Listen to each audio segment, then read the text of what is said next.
اعوذ باللہ من الشیطان الرجیم بسم اللہ الرحمن الرحیم الحمد للہ رب العالمین والصلاة والسلام علی سید الانبیاء وخاتم المرسلین سیدنا و حبیبنا ابی القاسم محمد اللہم صلی اللہ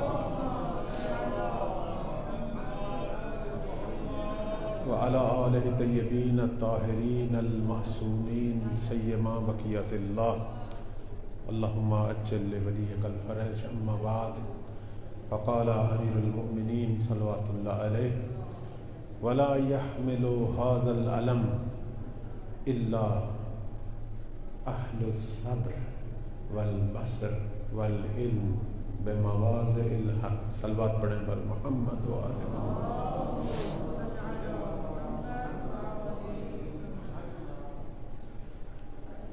حاضرین محترم، موالیان حیدر قرار، پروردگار آپ سب کی دعاؤں کو اپنی بارگاہ میں قبول و منظور فرمائے۔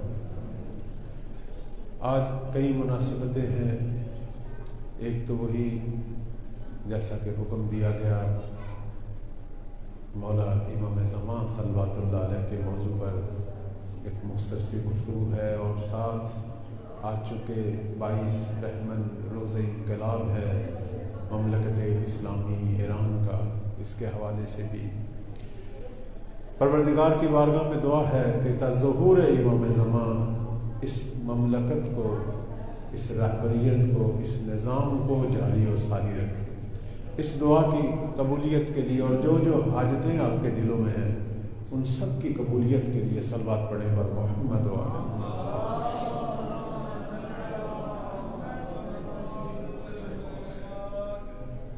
اگر ہم تھوڑی سی نگاہ ڈالیں آج کے دن پر، جو کہ نہ کہ صرف اس قوم کا، ملت ایران کا یہ دن ہے، بلکہ یہ پوری دنیا تشیع کا دن ہے، بلکہ میں یہ کہوں گا کہ پوری دنیا کے اندر جتنے بھی مظلوم ہیں لوگ، چاہے وہ کسی بھی ملت اور دین سے ہیں، تمام مستضعفین جہاں کا یہ دن ہے۔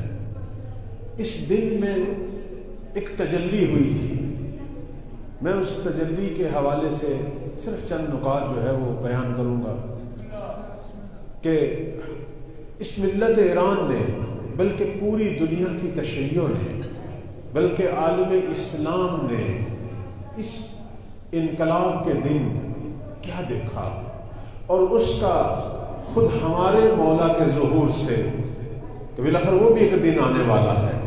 یہ تو ایک سرزمین ایران پہ ایک انقلاب رونما ہوا، ایک انقلاب پوری زمین پہ رونما ہونے والا۔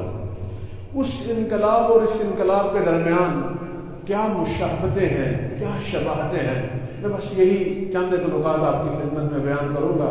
سب سے پہلی چیز جو انقلاب اسلامی آج یعنی 22 بہمن ان کی اپنی تاریخ کے مطابق 1357 میں جو چیز نظر آئی، اور جو ہمیں دوبارہ ہمارے مولا کے ظہور کے دن نظر آئے گی، وہ یہ ہے کہ انہوں نے آ کے ایک ظالم حکومت کا خاتمہ کیا۔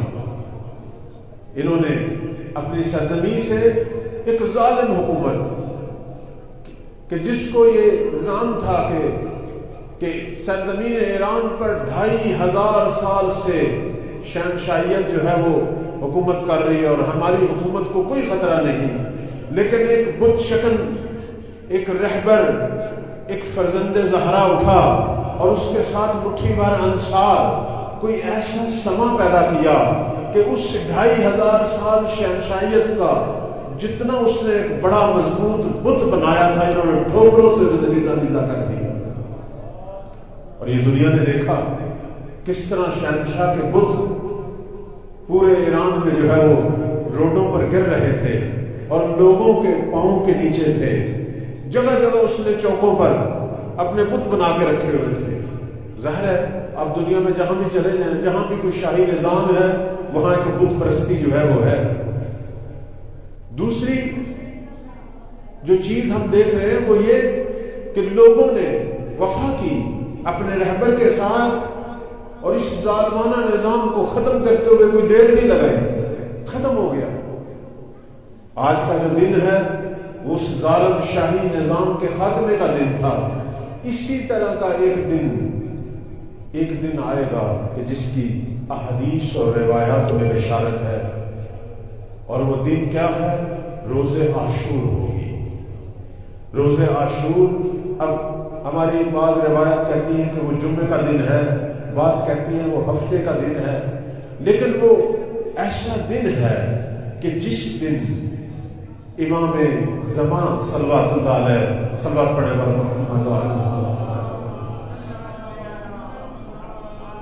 مکہ کے افق سے طلوع کریں گے. اس دن مکہ کے افق سے طلوع کریں گے. مسجد الحرام رکن و مقام کے درمیان فرزند زہرا کھڑے ہوں گے اور دنیا کو اپنی آمد کا اعلان کریں گے. بلکہ میں یہ اسے یوں کہوں گا آج کے دن کی مناسبت سے، جس طرح اس دن رہبر کبیر خمینی بت شکن نے ایک ظالم حکومت کے خاتمے کا اعلان کیا، اسی طرح حیدر کرار کا فرزند جو منتقم آل محمد بلکہ خدا کی تلوار بن کے آئے گا، وہ پوری دنیا سے ظالم حکومتوں کے خاتمے کا اعلان کرے گا. بالاخر یہ دن آنے والا ہے. اور اس دن کیا ہوگا؟ اس دن پوری دنیا میں زلزلہ آئے گا.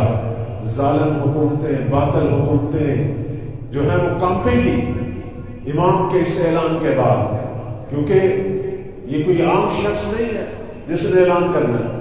لوگ اس زمانے میں امام خمینی کو بھی ایک عام شخص سمجھ رہے تھے کہ ایک مولوی بنتا ہے، 4 لوگ اس کے ساتھ ہیں اور ہم اس کو دبا لیں گے. اور کوشش کی انہوں نے دبانے کی، ہر طرح کا ہتھ کنڈا عالمی سامراج نے استعمال کیا. کیا کوشش نہیں کی؟ پورے ایران میں جگہ جگہ بم دھماکے ہوئے، بہت سارے مخلصین انقلاب، با وفا شہادتوں کا سفر ہے. اس کے بعد ایک جنگ مسلط کی گئی، لیکن دنیا نے دیکھا کہ جتنے وار کر رہے ہیں ان کی طاقت بڑھ رہی ہے، ان کی ایمانی قوت بھی بڑھ رہی ہے اور ان کے اندر وحدت اور انسجام بھی بڑھ رہا ہے. یہ پوری قوم جو پہلے بکھری ہوئی نظر آ رہی تھی دن بدن متحد ہو رہی ہے. اب صرف یہ اپنی سرزمین سے انہوں نے ظالم کو ختم نہیں کیا، بلکہ دنیا کا جو اس وقت ظالم سامراج تھا، جو شرق اور غرب پہ چھایا ہوا تھا، ایک شرق میں بیٹھا تھا ایک غرب میں، اس وقت ہم دیکھتے ہیں امام خمینی کی سربراہی میں انقلابیوں نے ایک نعرہ لگایا کہ لا شرقیہ ولا غربیہ، کہ اب کوئی شرق اور غرب نہیں ہے، اب اگر نام چلے گا تو وہ اللہ واحد کا نام چلے گا. اس وقت دنیا نے دیکھا جتنے حملے ہوئے، بڑا مشہور حملہ تھا وہ حملہ جو آپ ابھی بھی آپ اسے انٹرنیٹ پر سرچ کر سکتے ہیں، صحرائے طبس کا حملہ، کہ جب امریکہ نے اپنی بھرپور طاقت کا مظاہرہ کیا. اس زمانے میں امریکہ بلاخر سپر پاور تھا، اپنی فضائیہ کے سب سے بہترین لڑاکے طیارے ایران کی طرف بھیجے حملے کے لیے. آپ اسے سرچ کریں انٹرنیٹ پہ کہ صحرائے طبس میں کیا ہوا. اور جب وہ طیارے وہاں سے چلے اور جب یہ پتہ چلا ایران کی حکومت کو، اس نئی انقلابی حکومت کو، اور ان کے پاس تو کوئی ایسا انتظام بھی نہیں تھا، بظاہر مادی کوئی انتظام نہیں تھا، بظاہر کوئی ایسا فضائی انتظام نہیں تھا کہ ان کو روک پائیں. کہتے ہیں ایک چھوٹی سی میٹنگ ہوئی اس رہبر کبیر کے گھر میں، کہا گیا کہ دنیا کا سب سے بڑا شیطان اس نے حملہ کیا ہے، اس کے طیارے چل پڑے ہیں، اور اگر وہ تہران پہ پہنچے، اگر وہ بمباری کرے، بالاخر ہم دفاع نہیں کر سکتے. لیکن یہاں کوئی عجیب اصول ہے اللہ والوں کے. یہاں صرف مادیت نہیں ہوتی، یہاں روحانیت بھی ہوتی. یہاں صرف دنیا کے وسائل پہ انحصار نہیں ہوتا، یہاں اللہ کی قوتوں پر بھی اعتماد ہوتا ہے. اب نقل ہوتا ہے کہ اس میٹنگ کے اندر جب بتایا گیا کہ امریکہ بھرپور قوت کے ساتھ حملہ کر رہا ہے، ہمارے پاس دفاعی طاقت نہیں، تو امام خمینی نے ایک مختصر سا جواب دیا، فرمایا ہم نے یہ قدم خدا کے لیے اٹھایا ہے، اور اگر ہمارے اندر طاقت نہیں ہے اس ظالموں کے حملوں کو روکنے کی، تو جس کی خاطر اٹھایا ہے قدم وہ خود ہی روکے گا، وہ خود ہی روکے گا، لہذا کوئی پریشان ہونے کی ضرورت نہیں۔ اب ظاہر ہے کہاں ان کا توکل، کہاں ان کی معرفت اور کہاں ہم لوگوں کی معرفت۔ لوگ تو پریشان تھے، بے چین تھے، ٹائم گزر رہا تھا، ہر منٹ قیمتی تھا کہ ابھی حملہ ہونے والا ہے، لیکن پھر دنیا نے دیکھا، وہی کچھ دیکھا جو اس سے پہلے پروردگار نے حبشہ کے ابرہ کو وہ منظر دکھایا کہ جب اس نے مکہ کو کمزور سمجھ کر بیت اللہ پر حملہ کی کوشش کی، تو پروردگار نے چھوٹے سے پرندوں کے ذریعے اس بڑے عظیم لشکر کو، کہ جس میں اس وقت کی بھرپور طاقتوں کا استعمال تھا، بڑے بڑے جانوروں کے ساتھ وہ حملہ کیا تھا۔ اس نے ہاتھیوں کا ایک بہت بڑا لشکر تھا، لیکن ہاتھیوں کے اس بڑے لشکر کو اللہ نے چھوٹے پرندوں کے ساتھ نیست و نابود کر کے بتا دیا کہ درست ہے یہ جہان تمہارے اختیار میں دیا، لیکن اس کا مطلب یہ نہیں ہے کہ یہاں کوئی خدا نہیں ہے، خدا ہے۔ ابھی بھی دنیا میں یہ جو نیو ورلڈ آرڈر جاری کر رہے ہیں، یہ جو شیاطین ممالک بیٹھے ہوئے ہیں جن کے پاس ٹیکنالوجی ہے، جو آج بڑے فخر سے کہہ رہے ہیں کہ اے آئی کا نظام شروع ہو رہا ہے، پوری دنیا ہمارے کنٹرول میں ہے، ہواؤں پہ ہمارا کنٹرول ہے، ہم تمہارے گھروں میں، تمہارے جسموں میں گھس کر تمہیں کنٹرول کریں گے۔ اللہ انہیں بھی بتائے گا کہ یہ جہاں تمہارے اختیار میں دیا تھا، لیکن اس کا مطلب یہ نہیں ہے کہ یہاں خدا نہیں ہے، یہاں خدا ہے۔ اور اس وقت جب امریکہ نے حملہ کیا اور یہ صحرائے طبس میں جب ان کے لڑاکے طیارے پہنچے، اس وقت آپ دیکھیں، ابھی بھی نیٹ پر سرچ کریں کیا ہوا۔ کہتے ہیں ایران تو بظاہر، ایرانی حکومت تو بظاہر قاصر نہیں تھی دفاع پہ، ان کے پاس وہ ٹیکنالوجی دفاعی نہیں تھی ان کو روک پائے، لیکن پروردگار تھا کہ جس کی خاطر یہ قوم قربانیاں دے رہی تھی۔ اور ہوا بھی کیا؟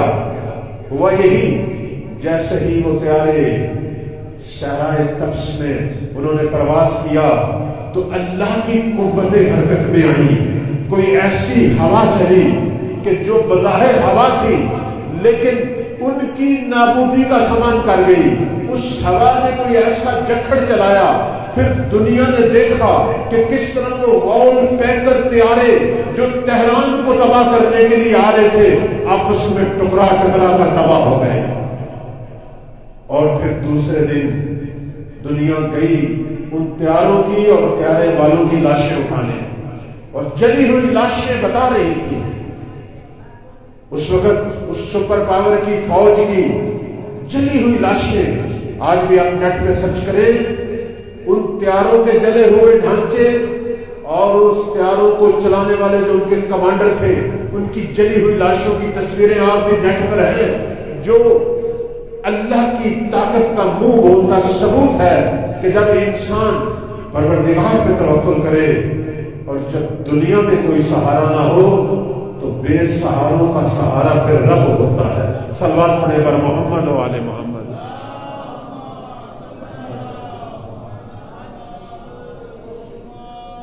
اس وقت دنیا نے دیکھا جتنا حملہ کیا جائے اس انقلاب پہ، یہ انقلاب اتنا ہی طاقتور ہو رہا ہے۔ اور جب اسی طرح کا انقلاب اس کی بڑی شکل میں ہمارے مولا جب بپا کریں گے، اور وہ دن آنے والا ہے کہ جس دن کے بارے میں معصوم امام فرماتے ہیں کہ دنیا میں 3 دن ایسے ہیں کہ جسے اللہ کے دن کہا گیا، یوم اللہ کہا گیا۔ یہ معصوم کا فرمان ہے، فرماتے ہیں یوم اللہ ثلاثہ، 3 دن دنیا میں اللہ کے دن ہیں۔ پوچھا گیا کون سے 3 دن؟ فرمایا سب سے پہلا دن جو ہے وہ خروج المہدی، سب سے پہلا دن مہدی کے خروج کا، مہدی کے قیام کا دن۔ دوسرا دن فرمایا یوم الرجعہ، دوسرا بڑا دن جس دن اللہ اپنی طاقتوں کا اظہار کرے گا اس دنیا میں، وہ رجعت کا دن ہے۔ وہ کون سا دن ہے؟ وہ مولا کی حکومت میں ہی وہ دن آئے گا کہ جب قبریں پھٹیں گی اور دنیا مردوں کو زندہ ہوتے دیکھے گی، کہ جو بدر جاؤ امام زمان کی سپاہ میں شامل ہو۔ اور پھر تیسرا دن معصوم سے پوچھا گیا تیسرا دن کون سا ہے؟ فرمایا یوم الساعہ، تیسرا دن قیامت کا دن ہے کہ جب اللہ تعالیٰ جو ہے اس دنیا کے اختتام اور عالم حشر کے آغاز کا اعلان کرے گا۔ تو سب سے پہلا دن جس دن اللہ نے اپنی طاقتوں کو دکھانا ہے وہ دن یوم الخروج ہے، وہ امام کے ظہور کا دن ہے۔ تو میں نے عرض کیا اس انقلاب پہ سامراج نے جتنے حملے کیے تو پروردگار کی دی ہوئی طاقتوں سے ان انقلابیوں نے دنیا کے شیطانوں کی ناک رگڑی، اور آج بھی فخر سے انقلاب اسلام ایرانی پوری دنیا میں فخر سے سر اٹھا کے بتا رہا ہے کہ اللہ واحد کے نام پہ یہ انقلاب ہوا اور اس کی پشت پر مہدی زہرا کا ہاتھ ہے، اسے دنیا کی کوئی طاقت جو ہے وہ گرا نہیں سکتی۔ یہی امام جب اعلان کریں گے اپنی آمد کا، جب ان کا دن آئے گا، یہ تو سرزمین ایران سے ظلم کے خاتمے کا اعلان ہوا ہے، جب مہدی زہرا پوری زمین سے ظلم کے خاتمے کا اعلان کرے گا، اس وقت بھی پروردگار بھرپور قوت سے مہدی کا جو ہے وہ سہارا بنے گا اور ان کی تائید کرے گا۔ اس وقت بھی اللہ کی قوتیں ساتھ دیں گی۔ پوچھا گیا ائمہ سے کہ کس طرح امام مہدی جن کے 313 ناصر ہوں گے، یہ مٹھی بھر ناصر، ان کے پاس کیا ہوگا؟ کیسے یہ دنیا کے شرق اور غرب کو فتح کریں گے؟ یبلغ سلطانہ الی مشارق الارض و مغاربہا، کس طرح مہدی کی حکومت دنیا کے مشرق اور مغرب تک چھا جائے گی؟ پوچھا گیا ائمہ سے کیسے ہوگا؟ چونکہ مولا کے ناصر بظاہر زیادہ نہیں ہے، مٹھی پر 313، اور یا وہ 10,000 جوان، وہ خالص جوان کہ جن کے بارے میں معصوم فرماتے ہیں کہ لا کہول فیہم، کہ ان میں کوئی بوڑھا نہیں، لیکن وہ اتنے بابصیرت وہ جوان ہیں کہ جن سے آغاز ہونا ہے جنگ کا، اور مہدی ان کا انتظار کر رہے ہیں۔ اور معصوم فرماتے ہیں ان جوانوں میں سے ہر ایک کا ایمان، ہر ایک کی شجاعت، ہر ایک کا صبر، ہر ایک کی بصیرت 10 مومنوں کے برابر ہوگی۔ وہ بظاہر 10,000 جمع ہوں گے، لیکن 1,00,000 مومن جوانوں کی قوت اپنے ہمراہ لیے ہوں گے۔ لیکن پھر بھی ہم کہیں گے کہ مولا وہ 313، یہ 10,000 جوان یہ تھوڑے ہیں۔ اس وقت دنیا کے اندر اتنی طاقتور افواج ہے، آپ کو پتا ہے ایک ملک کی فوج بھی کئی لاکھوں پر مشتمل ہوتی ہے۔ کہاں دنیا میں اتنے ممالک؟ آخر مولا نے ساری دنیا سے لڑنا ہے، ساری دنیا کے ظالموں سے لڑنا ہے۔ ان کے پاس تو کروڑوں کی تعداد میں افواج ہوگی، مہدی کیسے لڑیں گے؟ یہ سوال ہے، یہ میرے اور آپ کے ذہن میں بھی سوال ہے۔ بعض دفعہ لوگ جو ہیں وہ پوچھتے بھی ہیں، بلکہ کل ہی جب میں نے یہ پروگرام ختم کیا باہر نکلا تو ایک برادر نے سوال کیا، اس نے کہا یہ سارے خطیب یہی کہتے ہیں کہ وہ تلوار لے کے آئیں گے، آیا واقعی مولا نے تلوار سے جنگ کرنی ہے؟ آج کے دور میں تو تلوار بے معنی ہے، آپ مولانا صاحب کیا کہتے ہیں؟ تو میں نے کہا بات ٹھیک ہے آپ کی، آج کے دور میں تلوار بے معنی ہے، تلوار ہوگی، پیغمبر اسلام کی تلوار ہوگی، اس میں کوئی شک نہیں، لیکن وہ تبرکات انبیاء میں سے ہے، اس کا مطلب یہ نہیں ہے کہ یہ چیزیں چلانی ہیں۔ لیکن مولا نے کس چیز سے لڑنا ہے؟ روایات میں بیان ہوا، احادیث میں بیان ہوا۔ مولا کی فوج کو اللہ نے 2 چیزوں سے طاقت دینی ہے، 2 چیزوں سے۔ آج میں صرف یہی بیان کروں گا، آج کے موضوع کو ختم کر دوں گا کہ اللہ نے امام زمان کی فوج کو 2 طاقتیں دینی ہیں۔ کہ جس کی وجہ سے انہوں نے اس وقت دنیا کے بڑے بڑے ظالم ممالک، بڑی بڑی ظالم حکومتوں کو شکست دینی ہے اور پوری دنیا پہ مہدی کا اقتدار نافذ ہوگا۔ وہ دو چیزیں کون سی ہیں وہ مجھے اور آپ کو علم نہیں ہے، لیکن محمد و آل محمد کو پتا تھا اور انہوں نے بتایا، بس وہی آپ کی خدمت میں بیان کروں گا۔ صلوات پڑھیں بر محمد و آل محمد۔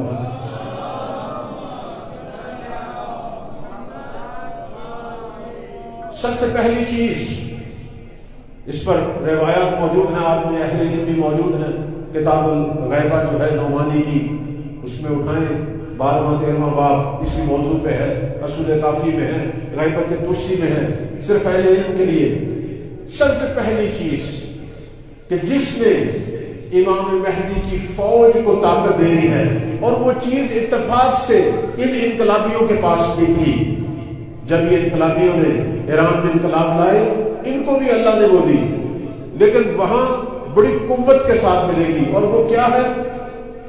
وہ پروردگار کی طرف سے رعب اتار کرتا، رعب۔ پروردگار امام مہدی اور ان کی فوج کو رعب عطا کرے گا، یعنی ہیبت عطا کرے گا کہ امام جب اقدام کریں گے، جب قیام کریں گے، معصومین فرماتے ہیں کہ جیسے یہ لشکر چلے گا، 1 مہینہ آگے ان کی ہیبت دشمنان کی افواج کے دلوں پر چھا جائے گی۔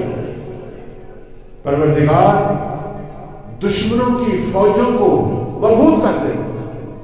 ہے تو یہ مٹھی بات، تھوڑے سے لوگ ہوں گے، سوال ہے نا ہمارے ذہنوں میں کہ کس طرح کروڑوں کی افواج پر یہ غلبہ پائیں گے۔ معصوم فرماتے ہیں کہ اللہ کی جو مدد امام مہدی علیہ السلام کو حاصل ہوگی، اور وہ کیوں حاصل ہوگی؟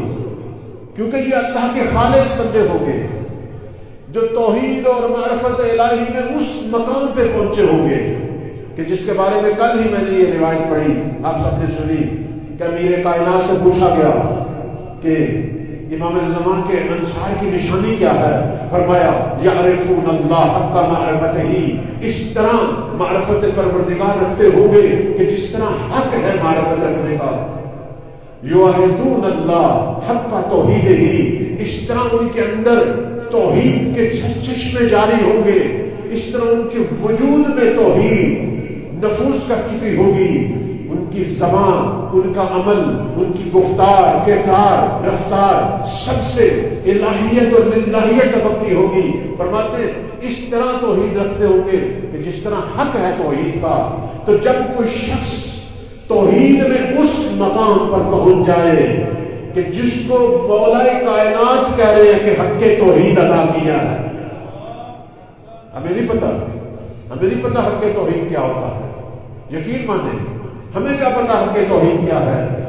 حق توحید کا تو معصوم کو پتا ہے، یہ تو امام سمجھ سکتے ہیں، یہ تو پیغمبر سمجھ سکتے ہیں، اور وہ امام، وہ مولا، وہ امیر کائنات جو خود توحید کی ان بلندیوں پہ پہنچے ہوئے تھے کہ جب ان سے پوچھا گیا توحید کے اندر مقام، تو فرمایا لو کشف الغطاء، اگر میرے اور پروردگار کے درمیان سارے حجاب ہٹ جائیں تو علی کی معرفت اور توحید میں کوئی فرق نہیں آئے گا۔ ایک عبد جس حد تک مقام توحید میں پہنچ سکتا ہے، امیر المومنین پہنچے ہوئے ہیں۔ وہ ہستی جس نے خود در خیبر کو اپنے دست مبارک سے، اس در خیبر کہ جس کے بارے میں ہماری روایات بتاتی ہیں کہ کئی سو آدمی اسے بند کرتے تھے، کھولتے تھے۔ اب یہ کس حد تک سچ ہے، لیکن اس میں تو کوئی شک نہیں کہ وہ چند آدمیوں کا کام نہیں تھا۔ جب مولا نے اپنے دست مبارک سے اس در کو اکھاڑا، لوگوں نے آ کے تعجب کا اظہار کیا، تو مولا نے فرمایا تم یہ سمجھ رہے ہو کہ یہ میں نے اپنی جسمانی قوت سے اکھاڑا ہے؟ نہیں، بلکہ یہ قوت رحمان سے اکھاڑا ہے۔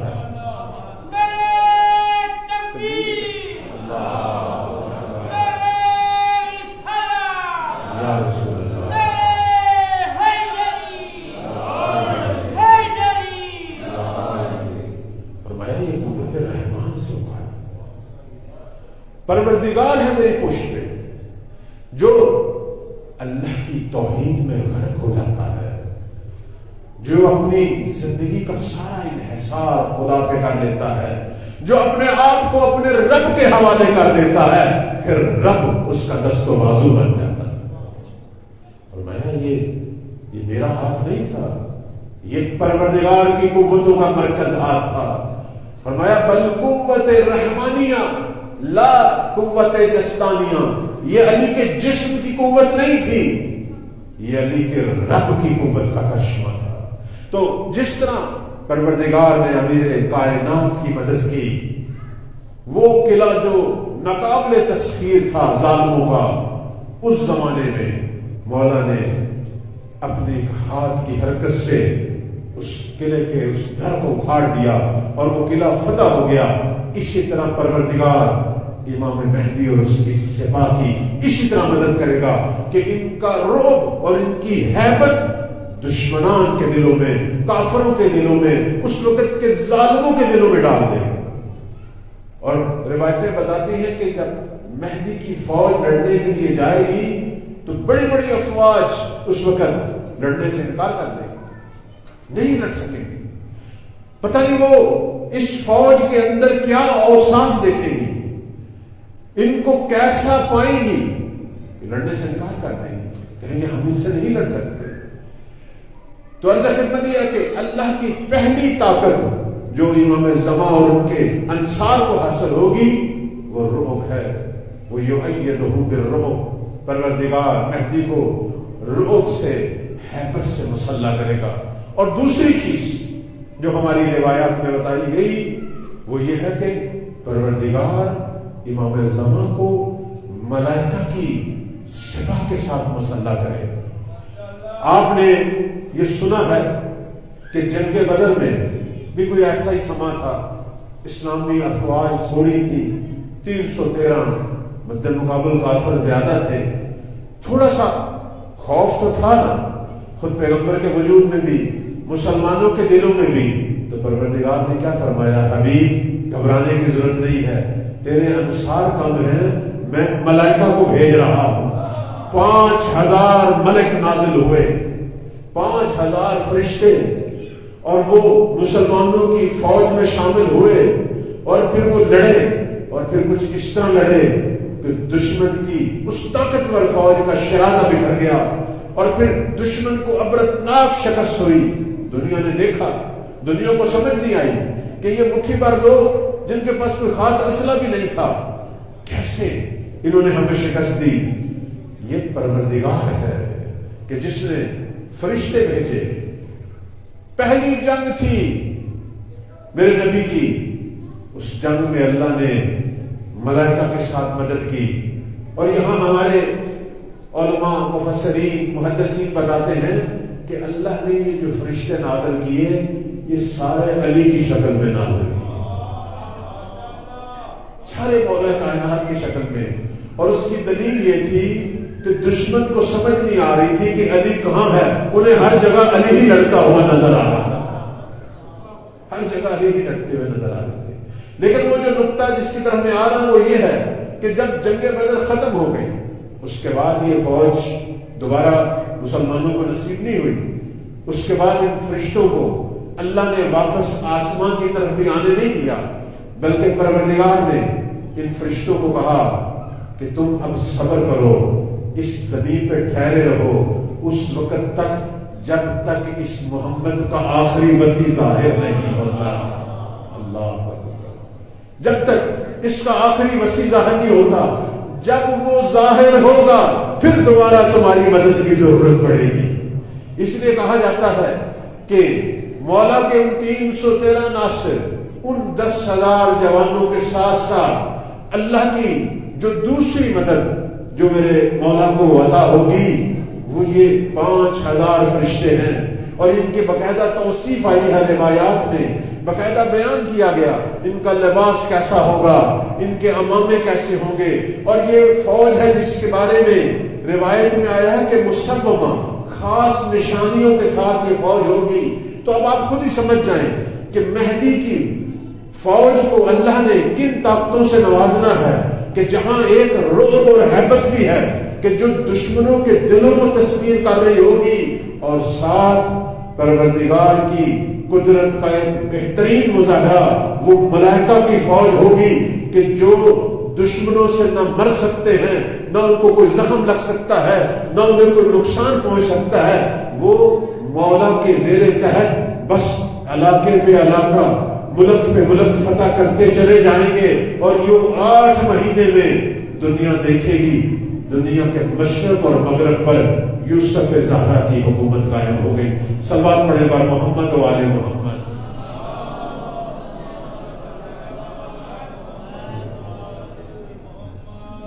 یہ بہت بڑی مدد ہے پروردگار کی، جو اللہ تعالیٰ نے اس وقت امام رضا کی کرنی۔ تو اس انقلاب میں، اور وہ جو انقلاب جو رونما ہونے والا ہے، ہم دونوں کے اندر الہی مدد کو دیکھ رہے ہیں۔ وہ واقعہ طبس جس کی طرف میں نے اشارہ کیا، کس طرح سرائے طبس میں اس بڑا ہوائی بیڑا جو اس نے بھیجا تھا جہازوں کا، اس کو دنیا نے تباہ ہوتے دیکھا، اس لیے دنیا خوفزدہ ہوئی ایران سے۔ کیوں یہ بڑی بڑی سپر پاورز خوفزدہ ہوئی؟ کیونکہ ان کو آج تک سمجھ نہیں آئی کہ صحرائے طبس میں ہمارے طاقتور جہازوں کو کس نے تباہ کیا۔ یہی سے وہ گھبرائے۔ اسی طرح مہدی کی حمایت ہوگی، اسی طرح امام زمان کی حمایت ہوگی، اور پروردگار کی مدد کے مظاہرے تو پتہ نہیں کتنے ہیں۔ میں کئی دفعہ یہ جو جنگ ہوئی، ایران عراق جنگ، کتنے سال، 9 سال کے قریبی جنگ رہی۔ آپ کبھی ان فوجیوں کے واقعات پڑھیں، یہ جو جان باز جنہوں نے واقعات لکھے، آپ دیکھیں گے کہ اللہ کی مدد ہمیشہ جاری و ساری رہی، ہمیشہ فوجیوں کے واقعات میں۔ مثلا وہ کئی دفعہ یہ کتابوں میں ہم نے پڑھا کہ لکھتے ہیں جی کہ ہم فلاں جگہ پہ جنگ کر رہے تھے، اسلحہ ختم ہو گیا، ہمارے پاس کچھ بھی نہیں تھا، دشمن نے ہمیں گھیر لیا، دشمن نے گھیر لیا، کچھ بھی نہیں تھا سوائے اپنے رب کے اور اپنے زمانے کے ولی کے، کچھ بھی نہیں بچا۔ بس پھر پکارا اپنے زمانے کے امام کو، یہ کہا یا صاحب زمان ادرکنی، یہ کہا یا زہرا ادرکنی، یہ کہا یا حسن ادرکنی، یہی اسماء اعظمان، انہی کا تکرار کیا۔ پتہ نہیں کیا ہوا، دشمن نے گھیرے میں لیا ہوا تھا، ہم اسے دیکھ رہے تھے، دشمن ہمیں نہیں دیکھ رہا تھا۔ اس طرح کی اتنی مثالیں، اتنے مظاہرے۔ اگر آپ سوچیں تو صحیح کہ وہ مملکت جو کمزور ترین ملک ہے مادی اعتبار سے، جس کے خلاف پوری دنیا کٹھی ہو چکی تھی، پوری دنیا کے شیطان کٹھے ہو چکے تھے، لیکن ان کی 1 انچ زمین پر بھی قبضہ نہیں کر سکے۔ یہ پروردگار کی طاقت کا مظاہرہ ہے، اور یہی مظاہرہ امام زمان کی فوج میں ہوگا۔ یہی مظاہرہ ہوگا کہ وہ صرف آگے بڑھیں گے، قدم بقدم آگے بڑھیں گے، اور پھر دنیا دیکھے گی کس طرح بارڈر ٹوٹ رہے ہیں، کس طرح حکومتیں گر رہی ہیں، اور وہ عظیم الہی حکومت قائم ہوگی کہ جس کا ایک نام ہماری روایات میں یہ ہے کہ اس حکومت کو لوگ کہیں گے دولت الزہرا، کہ یہ مہدی کی حکومت نہیں پوری دنیا میں چھا رہی، بلکہ زہرا کی حکومت چھا رہی ہے۔ کیوں کہیں گے؟ کیونکہ بی بی زہرا بھی اسی حکومت کو بپا کرنے کے لیے انہوں نے جان کا نذرانہ دیا۔ اس کی بھی یہی آرزو تھی، ان کی بھی یہی آرزو تھی کہ الہی حکومت قائم ہو، پیغمبر کے بعد ولی پروردگار کی حکومت قائم ہو۔ نہیں ہو سکی وہ حکومت۔ درست ہے مولا نے 4 سال اور کچھ ماہ حکومت کی، لیکن مولا کو کام کرنے نہیں دیا گیا، تو وہ ایک ولی خدا کی حکومت کے کرشمے جو زہرا کی آرزو تھی وہ مہدی کی حکومت میں سامنے آئی، اور لوگ کہیں گے کہ یہ مہدی حکومت نہیں کر رہا، مہدی کی ماں زہرا پہ حکومت کر رہی ہے۔ پروردگار ہم سب کو یہ حکومت دکھائے۔ صلوات پڑھیں بر محمد و آل محمد۔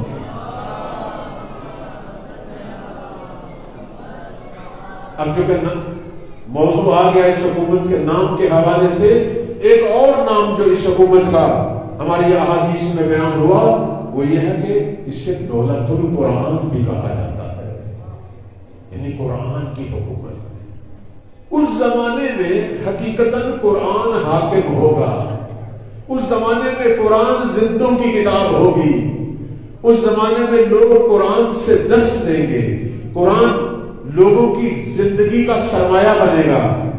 آج تو قرآن مردوں کی کتاب بنی ہوئی ہے، آج تو کوئی مرتا ہے قرآن خوانی شروع ہو جاتی ہے۔ اس زمانے میں قرآن واقعاً کتاب ہدایت ہوگی۔ امام زمان پوری دنیا پر قرآن کو نافذ کریں گے، پوری دنیا پہ قرآن اس طرح نافذ ہوگا۔ ہماری احادیث بتاتی ہیں کہ دنیا عجیب مناظر دیکھے گی۔ امیر کائنات امام علی صلوات اللہ علیہ فرماتے ہیں کہ میں دیکھ رہا ہوں اپنے شیعوں کو مسجد کوفہ میں خیمے لگائے بیٹھے ہیں جگہ جگہ، اور قرآن کا درس دے رہے ہیں لوگوں کو، اور اس طرح درس دے رہے ہیں جس طرح قرآن نازل ہوا تھا۔ یعنی اس وقت دنیا تشیع معلم قرآن بنے گی۔ دیگر جتنے بھی مکاتب ہیں، جتنی بھی ملتیں ہیں، ان سب کی معلم، ان سب کے استاد، ان سب کو قرآن کی تعلیم اور تربیت دینے کا کام شیعوں کے سپرد کریں گے میرے مولا۔ اس زمانے میں کہتے ہیں قرآن لوگوں کی زندگیوں میں داخل ہوگا، اسی لیے تو وہ دنیا حقیقتاً دنیا ہوگی۔ اس لیے کہتے ہیں کہ امام زمان کی حکومت سے پہلے انسانوں کی حکومت پوری زمین پہ بپا نہیں ہوئی۔ ہو سکتا ہے کسی جگہ پہ بپا ہوئی ہے، اکثر حیوان ہے جو حکومت کر رہے ہیں، اکثر نفس ہے جو حکومت کر رہا ہے، اکثر شیاطین ہے جو حکومت کر رہے ہیں۔ مہدی کی حکومت میں دنیا انسان کامل کو حکومت کرتا ہوا دیکھے گی، کیونکہ اس وقت قرآن منشور بنے گا اس حکومت کا، پوری دنیا پہ قرآن نافذ ہوگا۔ بلکہ ایک اور روایت آپ کی خدمت میں اس حوالے سے بیان کرتا ہوں، صلوات پڑھیں بر محمد و آل محمد۔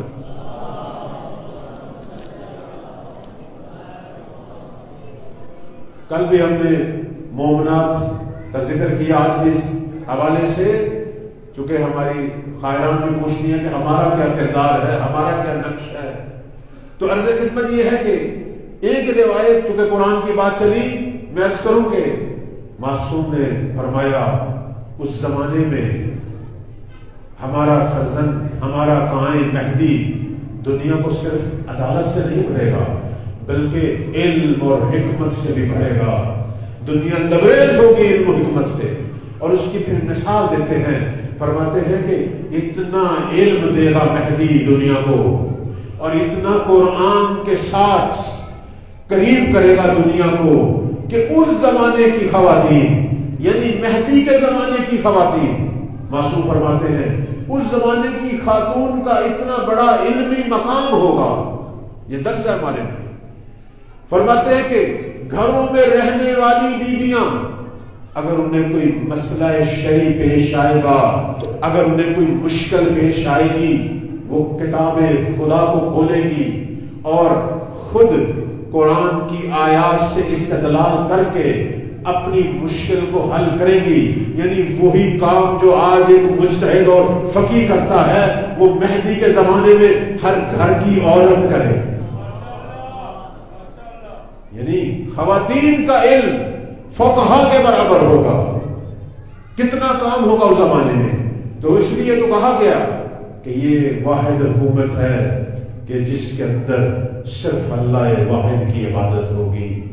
قرآن مجید نے 3 جگہ پہ اس حکومت کی جو بشارت دی، اس میں بتایا کہ خدا کا دین پوری دنیا پہ غلبہ کرے گا، سارے جھوٹے دین ختم ہو جائیں گے، سارے مختلف مکاتب ختم ہو جائیں گے، پوری دنیا جو ہے وہ اس اسلام پہ جمع ہوگی جو اسلام جبرائیل لے کے آئے تھے اور قلب رسول پہ نازل ہوا تھا، اس اسلام۔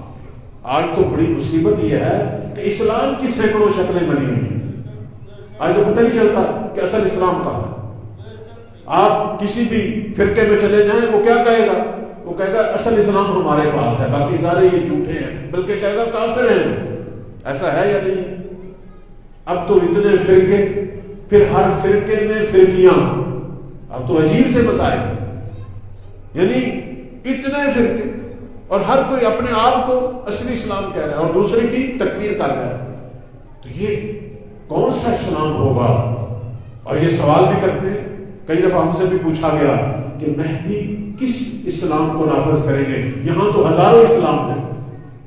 تو اس کا جواب یہی ہے جو احادیث بتاتی ہیں، جو محمد و آل محمد بتاتے ہیں. مہدی اس اسلام کو نافذ کریں گے جو جبرائیل اللہ سے لے کر آئے اور قلب رسول پہ نازل ہوا.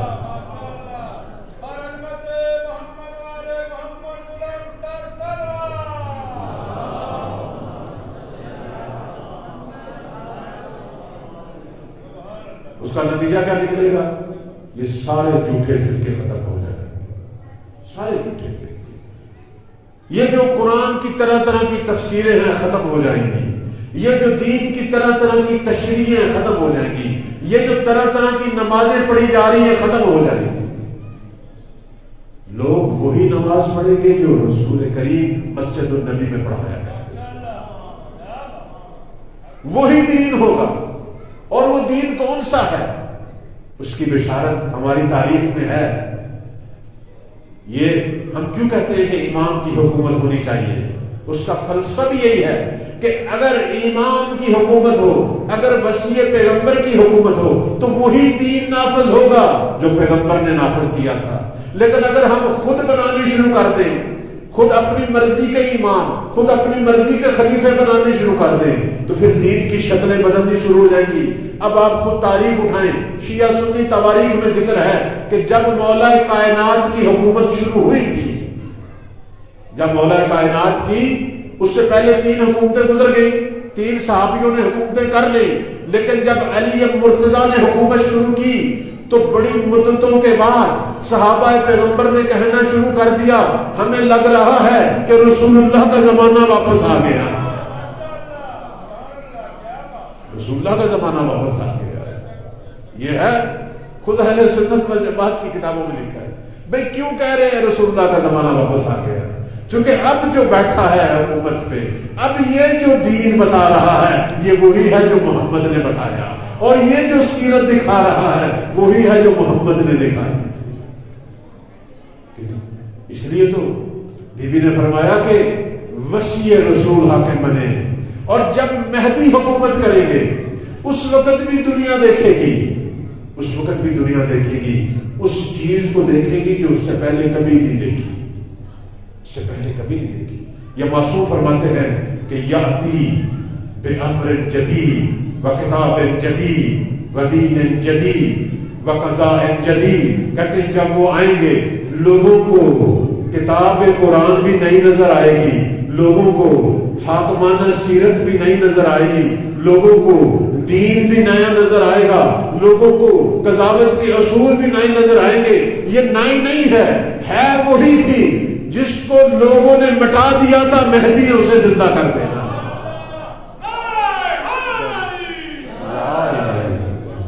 اسی کو زندہ کرنا ہے، اور اس کی خبر تو ہماری کتابوں میں موجود ہے، احادیث میں، احادیث محمد و آل محمد میں بے پناہ خبریں ہیں. خود سرکار رسالت مآب صلی اللہ علیہ وآلہ وسلم فرماتے ہیں کہ پوچھا گیا مہدی کون ہے؟ فرمایا میری نسل میں سے آنے والا مہدی اسمہ اسمی، وہ نام میں بھی میں محمد جیسا ہے، وَقُنِيَّتُهُ قُنِيَّتِي، اپنی کنیت اپنے القاب میں بھی میں محمد جیسا ہے، وَشَمَائِلُهُ شَمَائِلِي، صرف نام میں نہیں، القاب میں نہیں، اپنی شکل و صورت میں بھی میں محمد جیسا ہے. اور اس کے بعد فرمایا سیرتہ سیرتی، صرف شکل و صورت میں نہیں، اس کی سیرت بھی میں محمد جیسی ہے. جب دنیا اسے دیکھے گی سب کو میں محمد ہی یاد آؤں گا. اس وقت دنیا دیکھے گی محمد عربی کو دوبارہ پوری دنیا پہ حاکم ہوتا. اس وقت اصلی اسلام نافذ ہوگا، اصلی اسلام. البتہ یہ ایسے آسانی سے نافذ نہیں ہوگا، اس کے لیے بے پناہ قربانیاں دینی پڑیں گی. احادیث میں آیا کہ نبی اسلام کی لڑائی کافروں اور مشرکوں سے تھی. دنیا کفر اور دنیا شرک سے لڑے اس زمانے کا محمد. لیکن یہ جو اب جس محمد نے آنا ہے اس نے کفر اور شرک سے زیادہ اسلام کے اندر جو منافقت ہے اس سے لڑنا ہے، کیونکہ اصلی اسلام کو نافذ کرنا ہے۔ اب آپ کیا سمجھتے ہیں اصلی اسلام آسانی سے نافذ ہوگا؟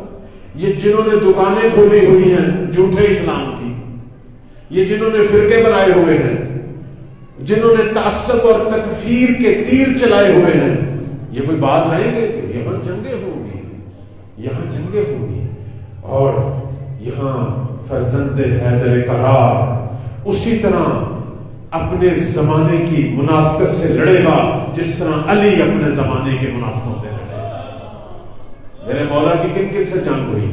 منافقین سے، اور منافقین 3 شکلوں میں تھے، 3 شکلوں میں، ناقصین، قاسطین، مارکین۔ روایت میں ہے وہی ناقصین، وہی قاسطین، وہی مالکین جن سے علی لڑے، مہدی بھی اپنے زمانے کے قاسطین سے بھی لڑے گا، مالکین سے بھی لڑے گا، اور ناقصین سے بھی لڑے گا،